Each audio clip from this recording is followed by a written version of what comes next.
بسم اللہ الرحمن الرحیم۔ انسان کے اخلاق بگڑتے ہیں دنیا کی محبت سے، جس میں پہلے لمبی امیدیں پیدا ہوتی ہیں اور مال کی محبت پیدا ہوتی ہے، حسد پیدا ہوتا ہے اور تکبر پیدا ہوتا ہے۔ حسد کی تعریف عرض کر دی تھی پچھلے سبق میں۔ کسی کی اچھائی کو دیکھ کر یہ خواہش اور جذبہ اندر پیدا ہو کہ کسی طرح اس سے یہ اچھائی اور بہتری ختم ہو جائے، مجھے ملے یا نہ ملے۔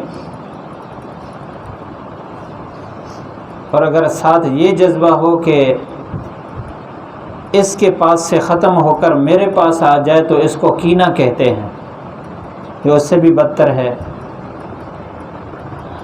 حسد کا پہلا نقصان کہ انسان کی پہلا نقصان کہ دنیا میں فساد پیدا ہوتا ہے حسد سے۔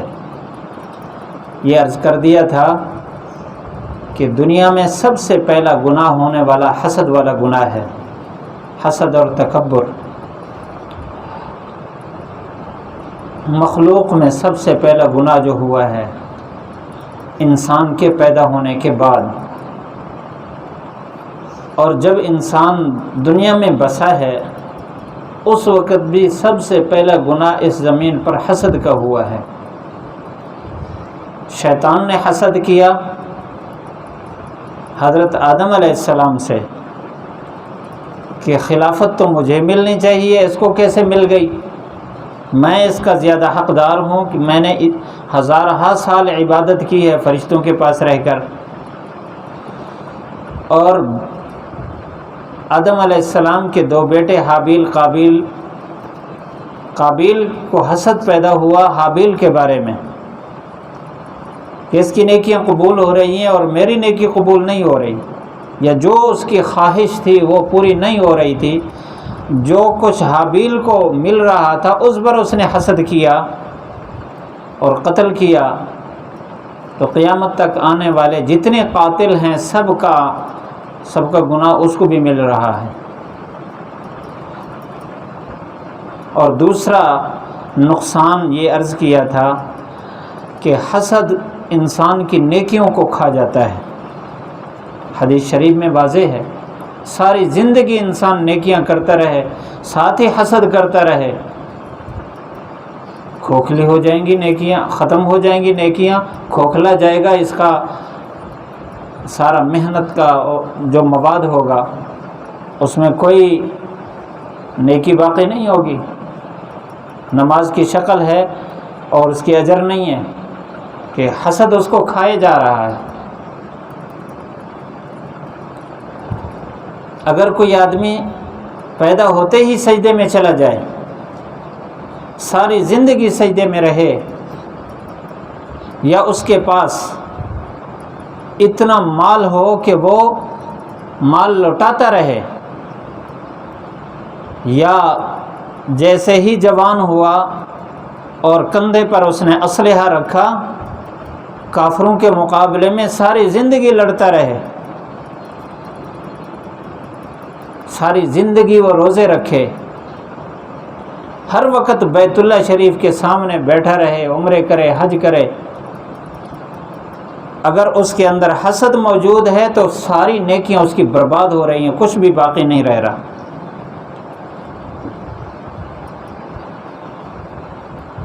حطب سوکھی لکڑی کو کہتے ہیں، آگ جب لگتی ہے تو سوکھی لکڑی کے ساتھ سبز لکڑیاں بھی جلا دیتی ہے۔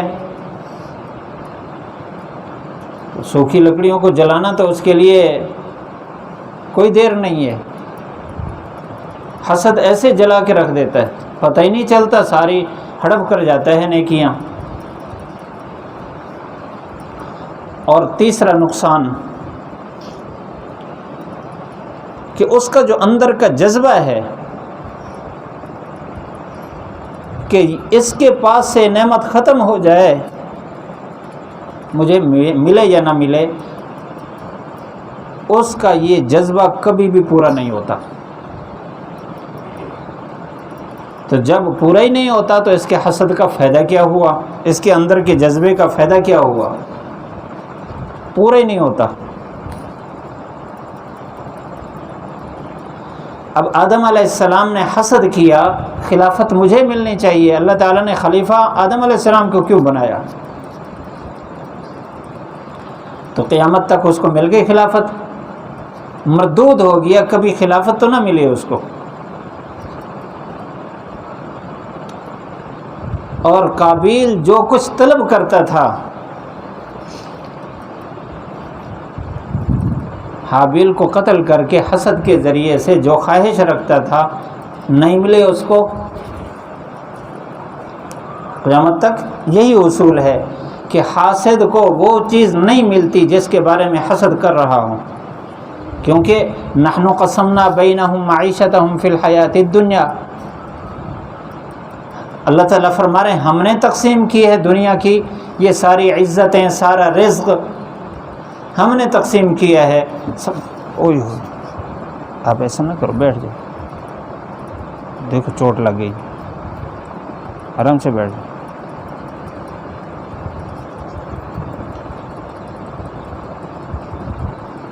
نہ مل سکا اس کو، قیامت تک اگر کوئی یوں حسد کرتا رہے اس کو نہیں مل سکتی وہ چیز جس کے بارے میں حسد کر رہا ہے۔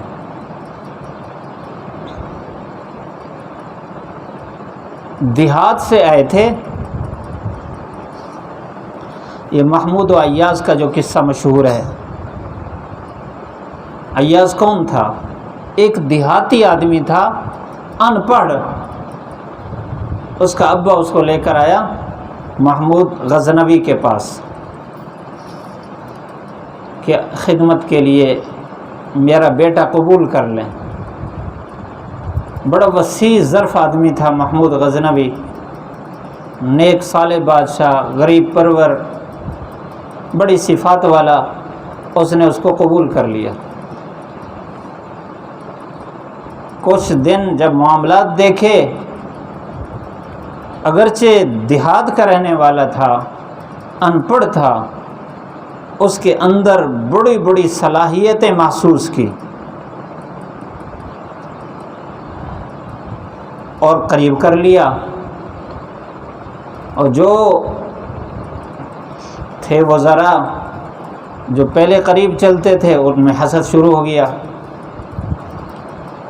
یہ کہاں سے آ گیا دیہاتی، اس کو تو تمیز کسی چیز کی نہیں ہے۔ اور بادشاہ نے جب اس کو قریب کیا، اس کو شاہی پوشاک بھی پہنا دیا، شاہی کھانا بھی کھاتا تھا۔ بادشاہ کے ساتھ وہ جہاں بادشاہ جاتا، ظاہر بات ہے شاہی سواریوں پر جاتا، اس کو بھی ساتھ لے جاتا۔ اب سب کے پیٹ میں مروڑ شروع ہو گیا، یہ کہاں سے آ گیا، اس کو عزت ملنے لگ گئی۔ اب انہوں نے پروپیگنڈا کیا کہ کسی طرح بادشاہ سے اس کو دور کیا جائے۔ یہ حسد کا اظہار تھا، عمل کر رہے تھے اندر کے جذبے پر۔ شکایتیں شروع کر دیں کہ یہ تو جاہل ہے، نااہل ہے، کچھ نہ کہو اس کو، یہ پھر گر جائے گا۔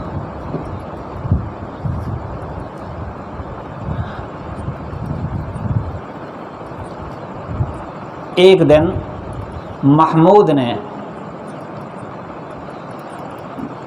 دعوت کی، پھلوں کی دعوت، پلیٹ میں بجائے خربوزہ کے ایلوا کاٹ کے، ایلوا کوڑ تمہ جسے کہتے ہیں، وہ کاٹ کے پلیٹ میں رکھ کر سب کے سامنے رکھ دیا۔ ہاں بھائی میری دعوت ہے، کھاؤ۔ جس نے بھی چکھا تھو تھو کر کے ڈالا، بھئی یہ تو بہت کڑوا ہے، لیکن بادشاہ کی طرف سے دعوت تھی، منہ چھپا رہے تھے، کھا بھی نہیں رہے تھے، اتنا کڑوا۔ بادشاہ دیکھ رہا تھا تخت پر بیٹھ کر ان سب وزراء کو، اور یہ جو ایاز تھا یہ بھی انہی میں بیٹھا تھا۔ اس کو جب دیکھا تو یہ بڑی تیزی سے کھا رہا ہے، جیسے اس کے ہاتھ میں بجائے کوڑ تمے کے کوئی خربوزہ آ گیا ہے۔ مزے سے کھایا جا رہا ہے اور واہ واہ کیے جا رہا ہے۔ اور سب نے جب دیکھا نا ایاز کو، کہنے لگے بادشاہ سلامت ہم نے نہیں کہا تھا، بے وقوف ہے، اس کو خربوزے اور ایلوے کے درمیان بھی فرق نہیں آتا، کڑتمہ کھا رہا ہے، اس کو کیا تمیز، یہ تو دیہاتی آدمی ہے۔ ایاز کو کہا ہاں بھائی تجھے کڑوا نہیں لگ رہا؟ اس نے کہا بادشاہ سلامت ہمیشہ آپ کے ہاتھ سے جو کچھ ہمارے پاس آتا ہے وہ میٹھا آتا ہے، اگر آج آپ کے ہاتھ سے کڑوا آ گیا تو ہم اس پر تھو تھو کریں، ہم اس کو بھی خوشی سے کھائیں گے۔ یار کی طرف سے اگر میٹھا آ جائے تب بھی میٹھا ہے، کڑوا آ جائے تب بھی میٹھا ہے۔ تو جب یہ بات کی تو سب کے سر جھک گئے کہ فیل ہو گئے، حسد بڑھ گیا۔ پھر دوسرا طریقہ اختیار کیا، پھر شکایتیں شروع کر دی، یہ تو ایسا ہے ایسا ہے ایسا ہے، بے وقوف ہے، اس کو تو کسی چیز کی سمجھ نہیں ہے۔ اب بادشاہ نے دوسرا امتحان لیا، اس کو خزانچی کو کہا کہ میرے خزانے سے جو قیمتی موتی ہے وہ لے کر آؤ۔ قیمتی موتی لے کر آئے۔ اب ایک ایک وزیر کو بلایا، سامنے ایک پتھر نیچے ہے، اوپر موتی رکھا ہوا ہے، ہتھوڑا اس کے ہاتھ میں دیتا ہے کہ اس کو توڑ دو۔ ہتھوڑا لے کر اس موتی کو دیکھتا ہے اور کہتا ہے بادشاہ سلامت آپ کے خزانے میں اس سے زیادہ قیمتی موتی اور کوئی نہیں، اور ایسا موتی تو بہت سارے بادشاہوں کے پاس نہیں ہے، ہم آپ کا اتنا بڑا نقصان نہیں کرنا چاہتے، ہماری معذرت ہے۔ بادشاہ نے شاباش کہا، اس بٹھا دیا، دوسرے کو اٹھایا، طالب علموں کی طرح بھیڑ چال، اس نے بھی ویسے ہی کہا جیسے پہلے نے۔ سب کو جب گزروا دیا، اب ایاز کی باری آ گئی، اس کو کہا اس کو توڑ دے۔ ایک لمحہ کے لیے روکا اور ہتھوڑا دے مارا، اس کے ٹکڑے ٹکڑے کر دیے۔ سارے پہ کہنے لگے دیکھو کتنا بے وقوف ہے، اس کو کیا سمجھے، یہ تو دیہاتی آدمی ہے، اس کو کیا سمجھے اس موتی کی، اس کی قیمت یہ کیا جانے، یہ کبھی آیا نہیں ہے بادشاہوں کے پاس، اس نے خزانے دیکھے نہیں ہیں۔ بادشاہ نے پھر پوچھا ہاں بھائی آپ نے ایسا کیوں کیا، آپ کو اس کی قیمت کا اندازہ نہیں تھا، اتنا بڑا نقصان کیوں کر دیا؟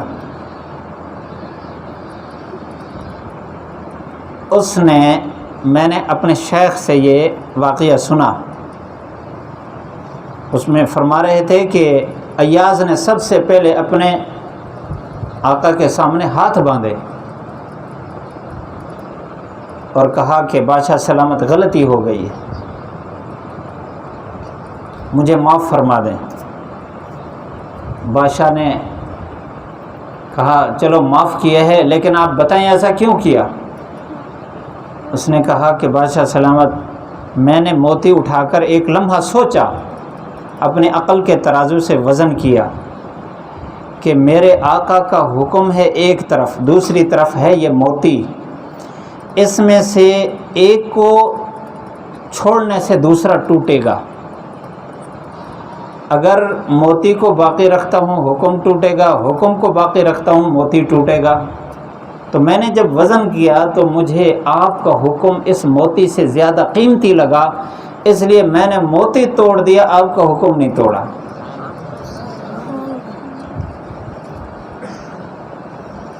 تو جب یہ جواب دیا سب کے سر جھک گئے کہ آج بھی فیل ہو گئے۔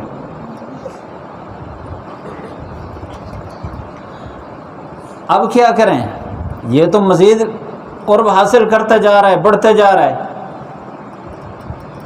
اب ایک اور شکایت لگائی انہوں نے، کہا کہ بادشاہ سلامت یہ ایاز آپ کے خزانے کا چور ہے، رات کے وقت آپ کے خزانے سے قیمتی چیزیں چرا کر شہر کے کنارے پر ایک کوٹھڑی اس نے بنا رکھی ہے، وہاں جا کر یہ رکھتا ہے، اور اس کا تالا اس کی چابی صرف اسی کے پاس ہے اور کسی کو نہیں دیتا. ہم نے بڑا مطالبہ کیا، بالکل دینے کے لیے تیار نہیں ہے.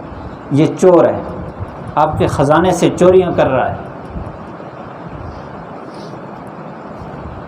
بادشاہ نے بلایا، بلکہ بادشاہ نے کہا کہ اس کا پیچھا کرو، چھپ کے بیٹھو. رات کو جب یہ خزانے چرا کر جائے وہاں رکھے تو آپ نے چھاپا مارنا ہے اور اندر دیکھنا ہے اس نے کیا کچھ چھپا رکھا ہے.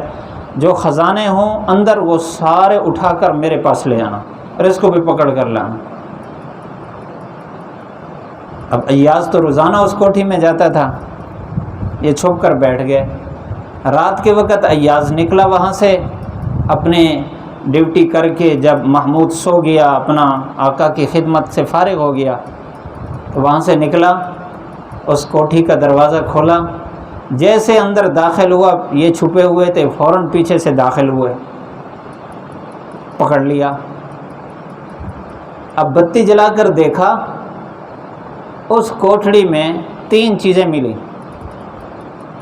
ایک ٹوٹی ہوئی چپل اور ایک چادر دھوتی وہ بھی پھٹی ہوئی اور ایک پھٹا ہوا کرتا. بادشاہ کے حکم پر وہ چیزیں تینوں اٹھائی اور اس کو پکڑا لے گئے، اور کچھ بھی نہیں ملا وہاں سے. پکڑ کر لے آئے بادشاہ کی دربار میں.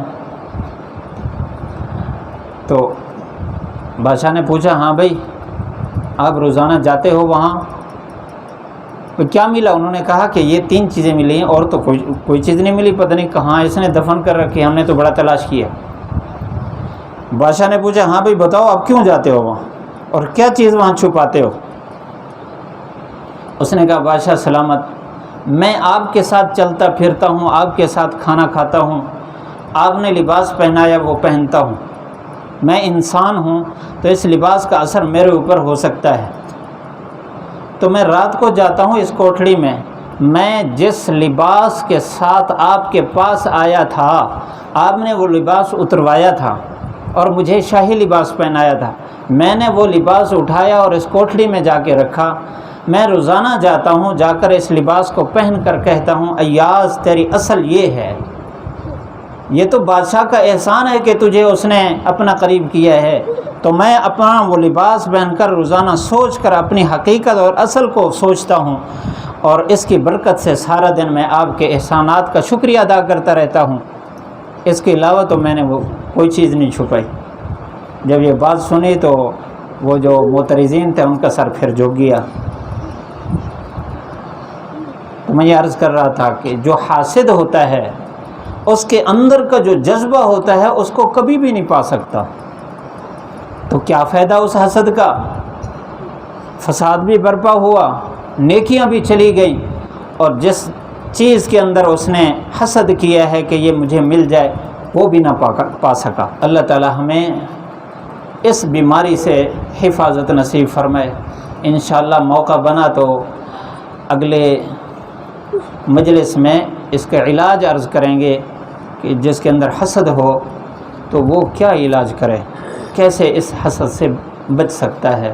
اللہ تعالی ہم سب کو عمل کی توفیق نصیب فرمائے.